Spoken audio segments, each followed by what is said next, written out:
Alrighty. Okay. Okay, boys and girls, you and me under the sink. A happy couple. Okay, kind of squeeze all of these tubes in here and stuff. Get that started up there and get this wing nut on. What we want to do is just get it on a couple of turns, just so it doesn't fall in our eyeballs. Okay, now I'm gonna get it pretty tight by sliding this up and just scooting this wing nut around. And then when it's almost tight, I'm gonna go up top and check that it's pointing the right way, that it's straight or whatever angle we want it at. Then I'll do the final tightening. And also make sure that O-ring is still underneath it and stuff. So we're gonna get it like almost as tight as we can get it. But still that we could move it. Okay, alright, let's go up the top side and check it. Okay. Oh, Christ, okay. Alright, so you see, we want to get it just right. Okay, good. Okay, let's try that one more time. Let's go underneath. Because I want it over the sink. Okay, let's go under one more time. Oh, I'm getting too old for this shit. Okay. Okay, now, trying not to move it, because we have it in position up top. We want to get this tightened up.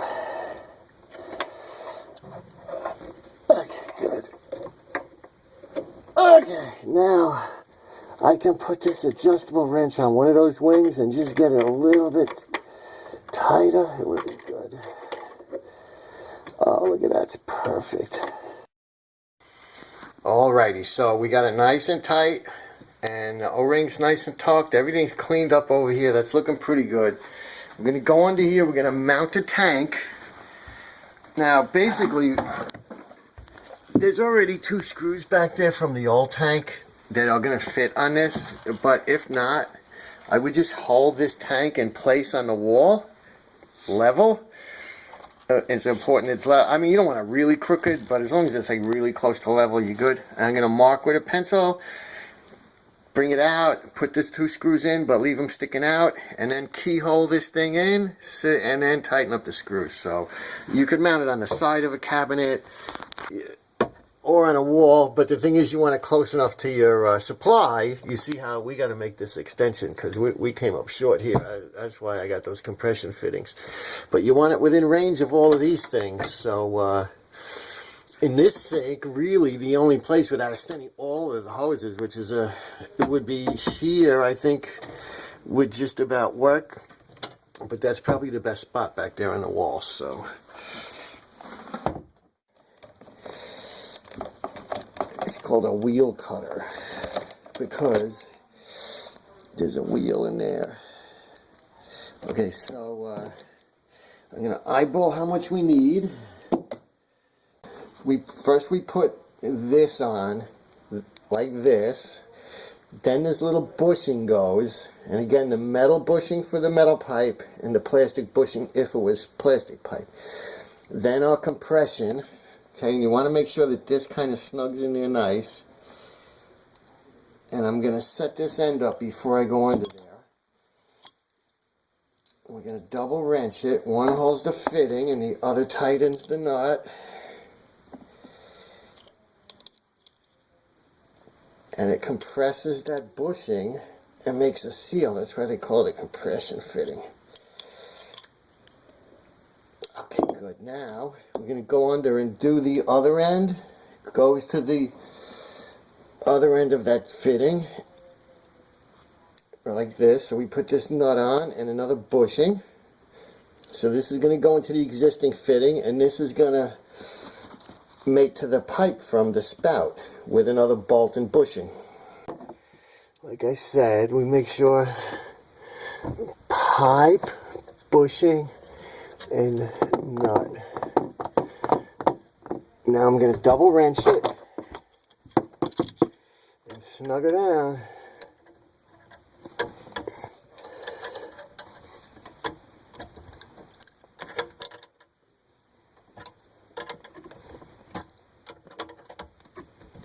Oh, nice. Now I've gently bent both of them so that they kind of line up.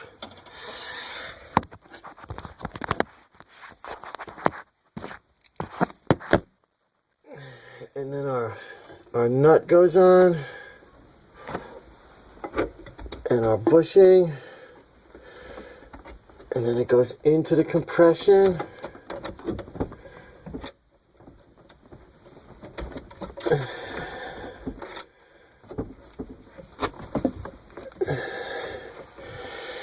Now we're going to double wrench it and bring it home. And this is a quarter to quarter compression. That last one I did was actually a half inch. Oh no, 3/8. 3/8 to quarter. It was an adapter, different sizes.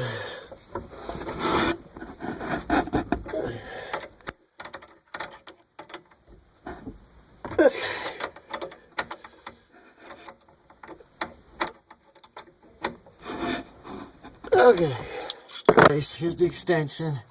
So we actually recycled a piece of pipe. That's really good. And now we have to put that thing on the wall. We're just going to check that it's still straight. Everything's good. Okay, all right. Level it. Mark the little keyholes with a pencil. Then we're going to drill. In this case, because it's a plaster wall, we drill and put mollies. And then we're just going to mount it. We're going to screw these like halfway in, off camera, and then keyhole it in there, and then finish tightening them up. We don't have it plugged in yet, not until it's full of water. But these hoses basically go to the size. Okay, so this goes to the bigger one. This goes to the littler one.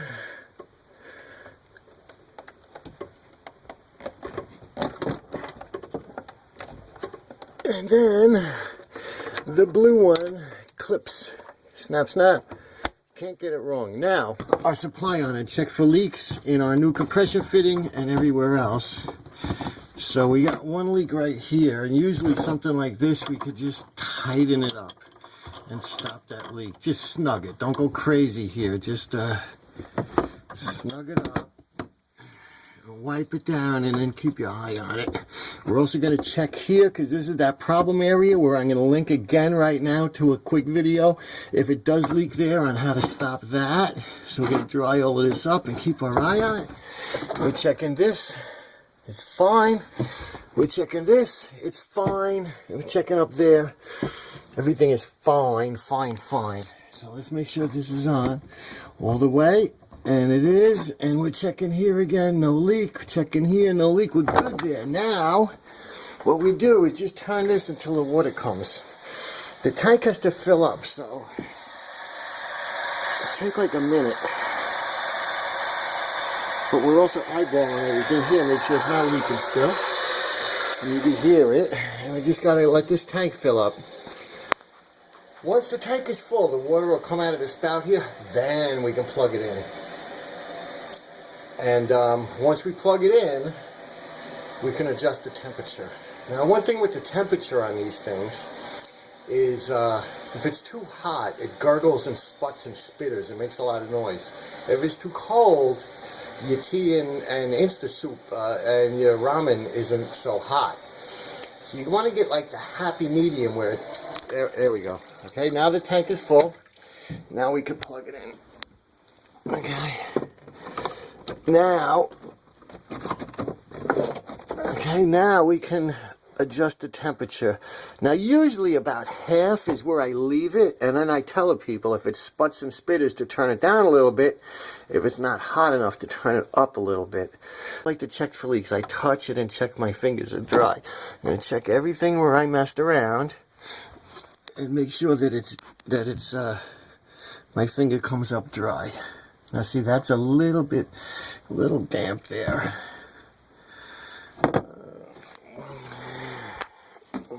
But that might have just been from rubbing it down. So what I'm going to do is just tighten up this packing nut a little bit and then check it in a minute. So, and I'm talking like just like a little bit. There we go. Okay. I'm going to dry this stuff off and come back in like a minute and check. But I'm pretty sure it's okay. But these things are known to cause problems and leak. That's why I'm going to annotate to that little video on this stuff. Okay, so I'm going to double check all of that, but in the meantime, I'm going to clean up. And then I get to write a bill. Now, this unit and the spout was like $229 plus the 8.5% tax here in Nassau County. And then my labor, which I think I'm going to bang her for like 2 hours because I had to go get it and stuff. So that's like $250 and the $229. And she has a new Instant Hot. Now, I'm going to turn it over and let it just drip out. You can hear it gurgling. I'm going to let that empty out while we're cleaning up. I'm going to bring in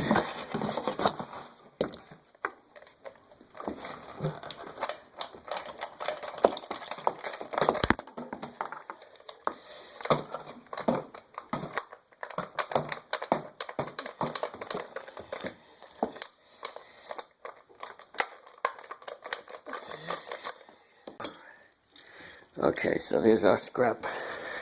I thought I'd show you guys what's inside. So there was like a whole bunch of styrofoam insulation around this whole thing. Okay, but this is the controls, and the knob that goes here. But here's the tank. It's just basically like a stainless steel tank, and you can see like it's all rusty and stuff. It's probably leaking around that fitting in the bottom. Now it's on, and see, you see that?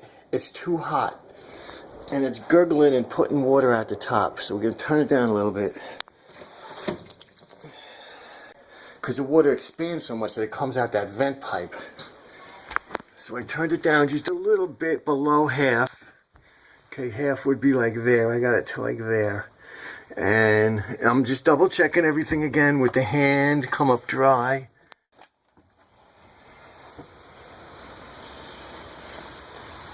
So, ladies and gentlemen, thanks for stopping in today. You know I really love to teach my worldwide fans exactly what's going on in this handyman business, so I hope I was able to help you out today. Please subscribe to the Handyman Zone and make sure you come back soon.